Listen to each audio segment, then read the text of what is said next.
ખ્યાતિ હોસ્પિટલ સામે વધુ એક કાયદાકીય પગલાં લેવાશે। ગુજરાત મેડિકલ કાઉન્સિલે હોસ્પિટલ સામે તપાસ શરૂ કરી છે।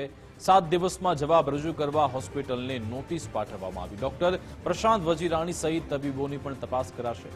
ગુજરાત મેડિકલ કાઉન્સિલ આરોગ્ય વિભાગની રજૂઆત કરશે। જિંદગી સાથે રમત રમતા તબીબો સામે કાર્યવાહીની રજૂઆત કરવામાં આવશે।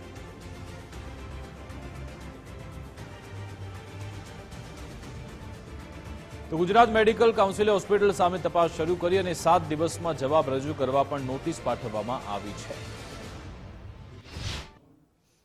ગુજરાત મેડિકલ કાઉન્સિલ અત્યાર સુધી જ્યારે ફરિયાદીની ફરિયાદ આવે ત્યારે જ અમે એની તપાસ કરતા હતા અને ઘણા છેલ્લા ટૂંક સમયથી જે રીતની સમાજમાં સ્વાસ્થ્યને લગતા જે પ્રશ્નો આવી રહ્યા છે એના માટે અમે સો મોટીની પણ એક વ્યવસ્થા રાખેલી હતી અને એ અન્વયે આપના ન્યૂઝ મીડિયા થકી જે સમયે જેટલા સમાચાર અમને મળ્યા એની ત્વરિત પગલાં લઈ અને ગુજરાત મેડિકલ કાઉન્સિલે શોકોઝ નોટિસ કાઢી છે અને 7 દિવસના ગાળામાં તમામ આ જે ઘટના બની છે એના માટેના તમામ પેપર્સ, કેસ પેપર્સ, દસ્તાવેજ, ટ્રસ્ટડીડ્સ માંડીને બધા જ પેપરની અમે માગણી કરી છે અને 7 દિવસમાં જેટલા પણ અમને પેપર્સ મળશે એના ઉપર અમારી કમિટી એનો અભ્યાસ કરશે અને ઝડપીમાં ઝડપી આના નિરાકરણ લાવી અને કડકમાં કડક પગલાં ભરાય એવી અમારી રજૂઆત પણ રહેશે।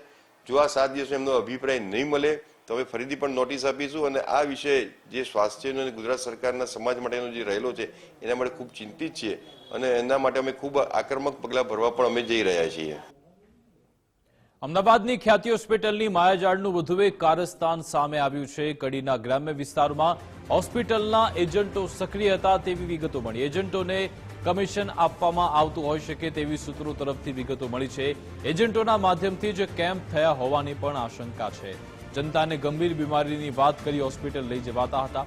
શું આવા એજન્ટ અને વચેટિયાની તંત્ર તપાસ કરશે તે પણ એક સવાલ। શું આવા વચેટિયા પણ આખા કાંડમાં જવાબદાર નથી તે એક મહત્વની કડી છે।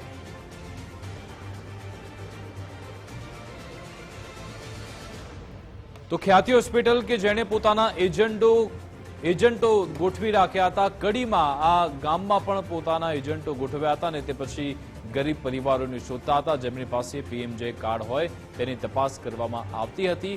સવાલ એ છે કે શું આ એજન્ટોના માધ્યમથી જ આ બધા ઓપરેશન થાય છે, ત્યારે શું આવા એજન્ટ અને વચેટિયાઓની તપાસ કરવી જોઈએ કે નહીં તે પણ એક મોટો સવાલ। સંવાદદાતા મુકેશ ફોનલાઈન પર જોડાઈ ગયા છે। મુકેશ, ખૂબ જ મોટો ખુલાસો થયો છે કે આ આખી હોસ્પિટલે પોતાના એજન્ટો પણ આ બધા ગામડાઓમાં રાખ્યા હતા।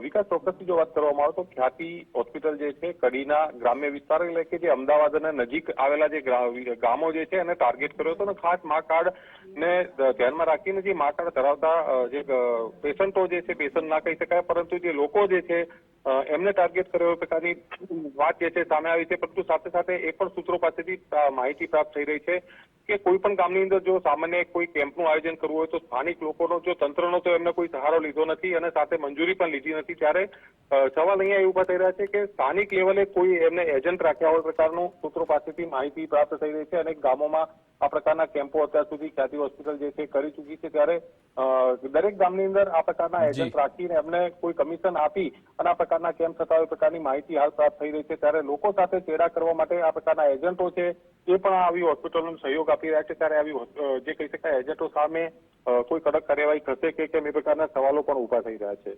બિલકુલ, આભાર તમામ જાણકારી આપવા બદલ।